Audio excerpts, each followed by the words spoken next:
honestly notified when we go live in the future. All right, Tim, let's move along now to the little Jordan Love talk. We already kind of dove into it a little bit. People, Mike Witt giving us the perfect segue. Appreciate you, buddy. And also Michael Diesel Train too. Here is the first pass I want to talk about. And if you'll get me that screen grab, this was Jordan Love with a dime piece to Luke Musgrave on the run, a little boot action, if I remember correctly. This was a phenomenal play. Love to see Musgrave getting involved, but Jordan Love just spreading the love around on Thanksgiving Day, man. Here we go. Singled up, Love on the play pass, looking for downfield catch, and there it is. Wow, Luke Musgrave, the tight end. Who could... Absolutely awesome. And as I'm watching it back here, it looks like it's kind of a crossing flood pattern. I believe it's Wicks at the mid. You've got basically you're doing a play action boot to the left, okay? Yep. And then you're rolling right. And what's cool is you've got Scoot was lined up as the 2 on the left. So they play action. He comes all the way across, almost looks like he's going to sift block. He's the leaky guy underneath. Musgrave goes up the field and runs a corner route, and then you got a crosser coming underneath. So you're attacking. Low read for Jordan. Yep. Yeah. You're attacking at 3 levels. You got the deep corner, you got the crosser, and you got Watson underneath. They clamped on Watson. They bounced the coverage back on the mid read, and Jordan tosses it over the top of Musgrave, who made a great diving catch. So hell of a play there. You love to see Musgrave getting involved. But, Tim, another good thing about Jordan Love that's very important is making sure you're keeping everyone involved in this offense so nobody feels like they're cut out of the deal. They're cut out of the plan, right? I think that's absolutely huge, and Jordan does that really well. That was evident yesterday, right? Spread that ball around. I mean, yeah, Tay Wicks was the dude, right? Obviously, had a hell of a game. But Rome had a nice touchdown grab. You know, Scoot had an incredible touchdown. I mean, I can't wait to watch that one back for the 500th time. That was a dime piece throw.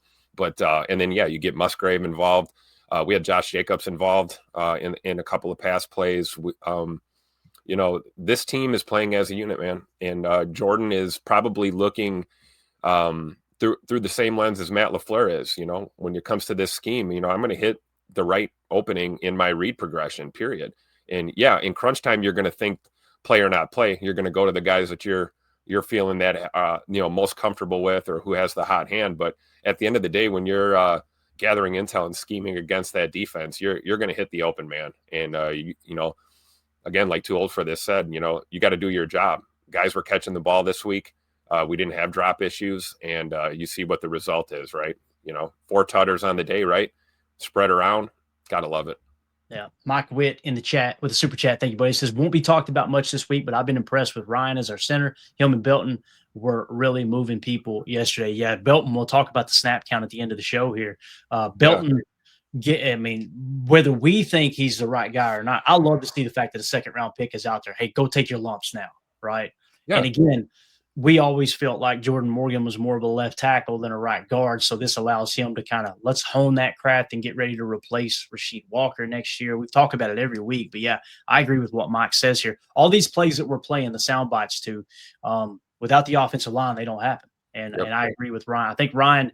I don't think Ryan is a starting caliber center in my opinion, but boy, is he filling that void right now. He's getting there. Yeah. He's really doing his part. So.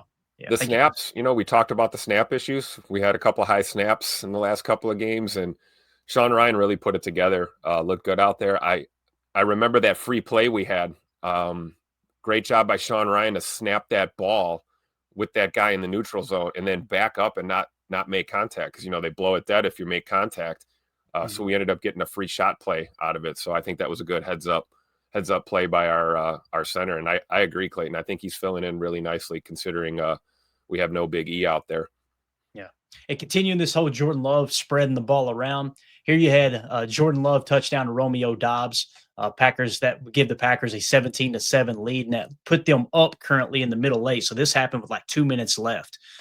So this would give the Green Bay Packers the 7-0 middle 8 lead at the time. The turnover differential obviously stayed at 0-0 all day, but this was Jordan Love to Romeo Doubs on a touchdown.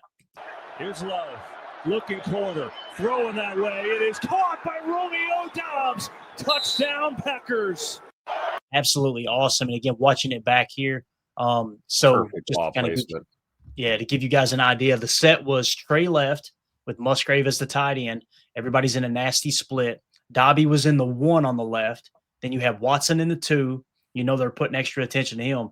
And it looks like Musgrave. I believe that's Musgrave. It's hard to tell on the TV copy. Was the number 3 on the left. And when you roll the tape, Christian acts like he's going to run a little stutter step 9 fade and gets those 2 guys crossed up and then comes back across the formation. And Dobby just hits them with a little oomph and runs an out route. And what Jordan's reading there is Watson to Rome. If Watson gets a free release, fire that thing to Watson. If they kind of get hung up on Watson, giving him too much attention, timing route to Rome. And just great hands by Romeo Dobbs with the catch outside. Put it out and outside where only Romeo could catch it. Both feet in. Just a great grab. I'm telling you, man, there's nothing better than watching Romeo Dobbs touchdown with that huge-ass Guardian cap, too. I love it. And it's grown on. I'm going to start wearing more on the show, to be honest with you. I love it, man. But, hey, you know what, though? They can run that play in their sleep. You know, that's a staple of this of the Matt LaFleur red zone attack. And just great execution on a huge stage on Turkey Day. And, yeah, great hands by Rome. Great route by Rome, too. And then Jordan just putting that ball exactly where it needs to be. Yeah, definitely. Coach Lentz's natural pick play, absolutely, right? Just whoever comes free, hit them for the tutter, right? Yep. And they did. They just it was a natural pick. Chester in the chat, that Dobbs touchdown catch is going to bother number 6 all week, LOL. Yeah, it was a beautiful play, man, no doubt about it. So, all right, next play. Continuing on with the Jordan Love, just domination here on Thanksgiving Day, man, which, by the way, his stats on Thanksgiving are unbelievable. If I'm the Packers organization, I'm telling the league right now, we won't play next Thanksgiving. Make sure we're playing every Thanksgiving, please, sir. Because there's something about Jordan. All it took, Tim, was them stiffing him on that turkey leg, his first win. And now he's like, oh, I will make them give me a turkey leg from here on out. So here was Jordan Love to Christian Watson for the touchdown, giving the Packers a 24-14 lead. This looked like a stick nod route or an out and up. Some people call it different things. Nasty splits again. This time, it looks like you got Rome. I believe that's Rome. It's a 2x2, a dub set, 12 personnel out of the ace. So they got to put their base package in, and then you take a shot play to Christian Watson. Pass protection holds up, just like what Mike Diesel was saying in the chat. Protection holds up, little out and up, and off to the races. Here is the TV call on the Jordan Love to Christian Watson touchdown. I believe this was a 51-yarder, if I remember correctly. Here we go. Love loads up, going deep. Christian Watson down there. He's got it! Touchdown, Packers!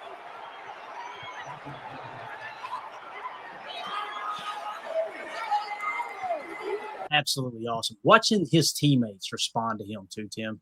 Oh, yeah. Is so much fun, man. And again, when you look at the concept, we're going to break all this down on Chalk Talk for you guys and gals a little later in the week. It looks like both tight ends stayed in, and they both leaked. So you had a double flat leak, right?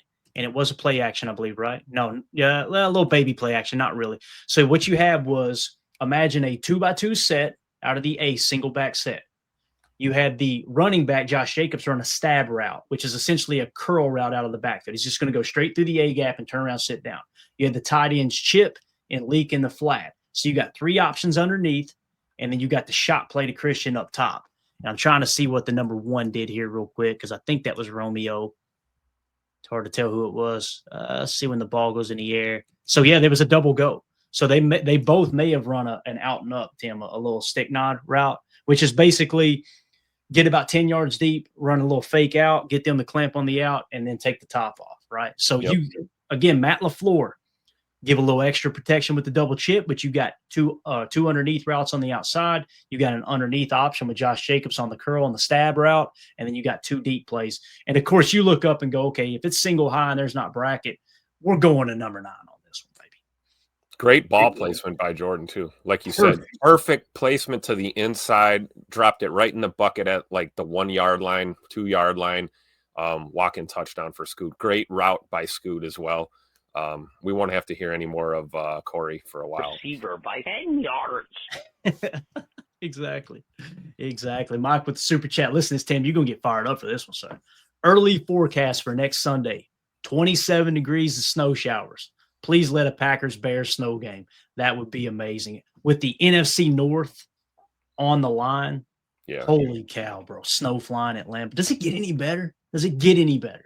Packers, Bears in the snow at Lambeau? I don't know. Only if I guess maybe for like the NFC Championship or something. That would be a pretty epic too. But we'll definitely take a divisional matchup at home. And it is Wisconsin, though. You know, the weather. You just wait 5 minutes; it might be totally different. So we'll see how it looks a little closer to kickoff, right? Yeah, definitely. All right, so I quote tweeted 97.1 the ticket, who had a interview at the locker with we'll keep that screen grab up if you don't care to, with Aiden Hutchinson. Okay, it says Hutch on the Packers' final 4th down conversion. Now, I'm not going to read the quote. Great, dude. This is great, Clayton. I I'm love it. They didn't believe us when we said this stuff. Exactly. Let's hear it from the guy doing it in the trenches. Let's hear what he has to say. Right. Yeah. And I'm not going to read the quote because we're going to play the audio here. And hopefully you guys can hear it. If not, I'll try to amplify it on the pod. But you guys crank up your TV if you struggle to hear it. Again, 97.1 the ticket, their Twitter account posted this video/audio. I said, but Lion fans told me Jordan Love was a bum. You'll know why here in a second. Here's Aiden Hutchinson in his locker talking about Jordan Love. It seemed like you're backward, like a half second away from making that play. Did that kind of feel like it encapsulated the day for you guys from a pass rushing perspective? Yeah, you know, Jordan does a good job of really drifts in the pocket a little bit back and he kind of just throws it off his back foot. And he's really accurate when he does that, but that gives him a lot of time being so far back, you know. And I know me and Aleem were there, but it's just like, it was tough. It was tough. It was definitely, you know, it is what it was. Is he unique? Is he unique in the way that he does that, like relative to other quarterbacks in the league? Yeah, I'd say probably he drifts more than anybody. You know, just getting a lot of depth. He likes to just see everything in front of him. You know, and I mean, he's got the arm talent for it. Just sit back there and get the arm talent. I was told by Lions fans he didn't have arm talent. And get real deep, but yeah, you know, continuing to find ways to improve. Listen, I like Hutch. I think he's a tough football player. I think he's a guy that plays the game the right way, the whole 9 yards, right? Yep. That's why I take his opinion very, very highly, way higher than Lion fans, obviously. You could tell, Tim, in his voice, it was just like frustrating. What do we do? Yeah. This dude drifts all over the damn place, throws it off his back foot, and just drops, although Corey disagrees, dime pieces all over the field. It can and then be we got to hear other mainstream analysts talk about throwing off the back foot is just it's bad technique and you can't put anything into the throw. Why are you throwing off the back foot? Here's Aiden Hutchinson telling you why he didn't have a single sack yesterday. Right. And it's because of the fact that little extra drift back, that tenth of a second or whatever that buys you, it's evident. You can see it. I mean, it translated into 4 touchdowns yesterday, right? Yeah, absolutely. Dennis Shook with the super chat. I'm taking my wife December 7th. Unfortunately, she is a Bears fan. Will you boys be there on Sunday? The Tim, beard will be there. Yeah, the beard will be there, Tim. You got tickets, Tim? I do not have tickets, but the beard has tickets. So okay. Got you. He will be there. I believe him and his brother are coming down for the game. Okay, got it. So so you can look for Jacob. He will be the one running around with his shirt off and his nipples pierced and all that good stuff. He'll be that guy. So, but that's awesome that you're going, Dennis. I was invited too. A Bears fan and a Bears fan married a Packers fan. See, wow. I kind of like this, Tim. I kind of like the fact. See, me and Dennis, we're cut from the same cloth. Yeah. You know, people complain about Russia all the time, right? You know what I did? I went and stole a Russian. Mandy's family's from Russia. I always say I stole one from Putin. That's what Dennis did. Just a matter of time, she'll be a Packers fan. And you know what? If she don't become a Packers fan, Dennis, you're keeping a close eye on the enemy. That's what I'm doing with Mandy. You kidding me with that Russian background? I ain't trying to do my American duty here. You know what I'm saying? So I love it. But yeah. So appreciate the super chat, Dennis. Enjoy the game, buddy. Y'all stay warm out there. And like I said, look for Beard. He'll he might be in cuffs by the time you see him too.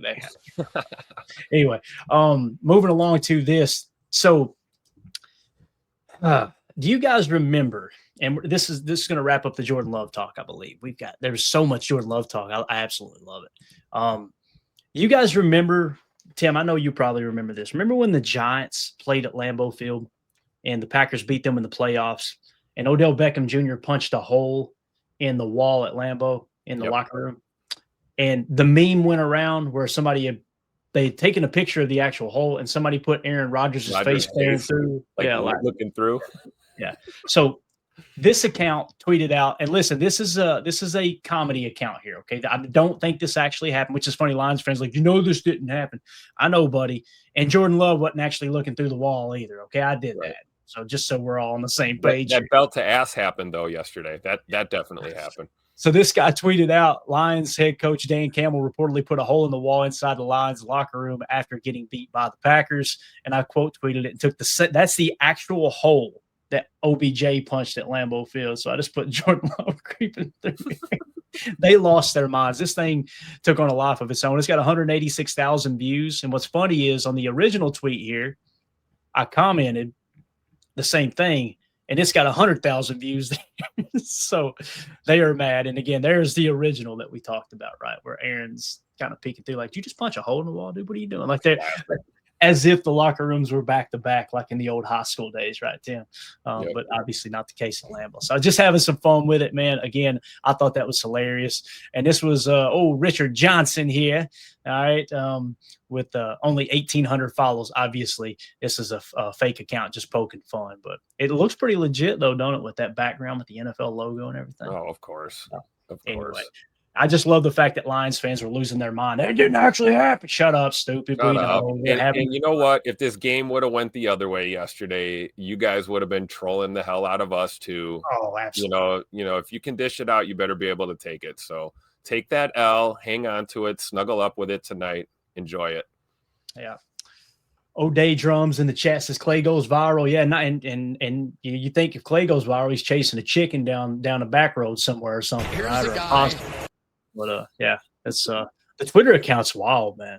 I'm telling you, I'm averaging like 8 million views a week or something. It's just absolutely insane. We were trending the other day briefly. Our name popped up trending. I'm like, oh God, I don't know. I feel like I'm doing something wrong, Tim. Like the feds are going to come in and shut me down or something. But we're just having a blast with this season, man. It's been awesome. So anyway, let us know in the comments if you're watching this video back later. How do you feel about Jordan Love? What do you think about that performance? I gotta be honest with you, man. If anybody's got anything negative to say, we're just going to have to agree to disagree because I thought he played so damn good yesterday.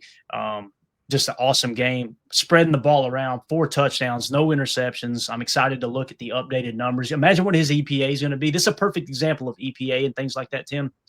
On that play to Wicks, and I can't wait to show it on Chalk Talk where we'll actually show the clip. He's fading back, and I think it's a Liam in his face. It's a big defensive tackle. And he's got a hand in his face, and he kind of hits Jordan in the chest as he lets it go. He don't even get the whole arm into it. His arm talent is amazing. But we want to hear from you guys in the comments. Let us know what you think about Jordan Love. And if you're new here, first time tuning in, appreciate you guys hanging out with us on Victory Friday. Make sure you hit subscribe and click that bell icon so you're notified when we go live here in the future. Anything else you want to add to Jordan Love, Tim, before we talk a little Micah Parsons dominating yesterday, man? Yeah, I think it's been said before, but I think we should say it again. I don't want to hear anything more about Jay Money not being a franchise quarterback. You guys are absolute morons. I don't know what the hell you guys are watching or have been watching the last couple of years, but Jordan certainly is a franchise quarterback worth every damn dollar that we paid him. Yeah, it's true, man. And anybody who knows how to evaluate quarterbacks, they say that. Now, I'm not saying us. I'm talking about people like Kurt Warner, Hall of Fame quarterback, breaking it down like that. When Jordan would have bad games over the last couple of years, he would point out why he had a bad game. He'd be like, hey, look, on this choice route, this receiver ran the wrong route. Like he should have took that to 12 yards as opposed to 10. I'm not going to sit here and pretend like I understand that level of the concepts and the choice route aspects of any offense. But I always try to look at the opinions of people that have pelts on the wall, like there's an old saying. Actually, Aaron Rodgers used this quote recently. He said, what I learned was never worry about criticism from a person that you wouldn't take advice from. If that person, you don't have enough respect for that person that you would be willing to take advice from them, why the hell do you care what they think? Right. And that's why I try to focus on former NFL players, former coaches and this and that. Some people going, well, what about Rex Ryan? If you haven't caught on to Rex Ryan on ESPN, that he's playing a role there, like he tries to say the most outrageous stuff, and it's hilarious. He thinks he's like, oh, I'm crushing this because he goes viral. You go viral because everybody's laughing at you because you're a dumbass. That's why you go viral there, Rex. And it's crazy, too, because he's a great defensive mind, Buddy Ryan's son, this and that. But, yeah, it's just, again, we're fortunate enough in this time that we live in with social media and YouTube and everything else that we literally have access to Hall of Fame players who are going, hey, guys, here's what's actually happening on the field. That's the stuff John Gruden, another one. I'm going to be listening to John Gruden break everything down, which, by the way, all the people that say that John Gruden's a racist, watching him on the sideline at that Pitt game and how many former players, former coaches, current coaches of all different backgrounds and ethnicity and everything coming up to him and showing him love was just like, how were we painted this picture that he was a racist because of a text he sent, a private text, making fun of the way somebody looked? And I didn't have this in the show notes, but that blew my mind because when you hear people talk about certain folks like that, you go, oh, okay, man, maybe they're a bad person. And then you see them interact with people of other races and everything, and they absolutely adore him. Josh Jacobs thinks the world of John Gruden. It's like we get. I think a lot of it's politics driven. Everybody gets in their corner and they want to fight back and forth and this and that. But I just want to say that popped in my mind. It's another one. Gruden, I know he gets animated and he says stuff that makes me cringe. But if you focus on the information and the order in which he goes through those game preview breakdowns is phenomenal, man. That's how coaches think. It really is. Michael with the super chat. Thank you, Michael. Says, I agree that the Bears are more of a problem than we want to admit. Caleb is a product of great coaching, dangerous, knock him out first. Amen. Amen. Right. And again, there's things he's not doing well that eventually will probably rear their ugly head. But if you continue to win long enough, and then all of a sudden he figures those things out, now they've really got something. So again, we can be Packer fans. And like Michael said, just kind of admit when other people are playing good football too, or at least figuring out ways to win ball games. I can't wait for that watch party later today. It's going to be awesome. Mike Witt with the super chat. Over, under. Micah finishing with 16 sacks this season. I say he finishes with 16 on the dot. What do you think, Tim? He's at, what's he at, 12 right now? 12 and a half, something like that? I think he finishes with 600 sacks on the dot. No, I think that's fair. We could see him crack 16. You never know. I mean, what do you have, 2.5 yesterday? I mean, you average that out. I guess we'll see how it looks, when we break down the matchup against the Bears, in the trenches. But I could see that being realistic. I don't think Mike's off at all. I'd almost say take the over. Yeah, I mean, it does kind of feel like that. The only reason I don't I look for unders to bet on. I don't look for overs because more things can go wrong than right. Like if you got a player, okay, I think he'll be over this amount. Well, he turns an ankle in the second quarter as a receiver.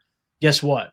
There's the overs out the door, right? There's just a few more things that could go wrong than right in that regard. But if you're just asking me if I had to guess here, yeah, I think there's a legit shot he cracks 16. Yep. He may go on. You may get a game or two where he gets 3 sacks in one game, and all of a sudden he's looking at that in the next 2 games, right? Yep. So again, it's just the injury stuff that concerns me. Like if he gets banged up down the stretch and we decide, all right, we're going to sit him out the last 2 weeks, let him get healthy for the playoffs, that can kind of hurt the over-under, which is why I don't put a whole lot of stock in over-under talk anyway. But right now, I would say, yeah, I think he's got a really good shot of cracking 16 sacks for sure, man. So thank you for that. Don't mess with Shiesty Micah, man. Whenever he's got the old Shiesty on, it's business time, baby. Let's go. It is. And don't mess with Jordan Love when there's a turkey leg on the line, all right?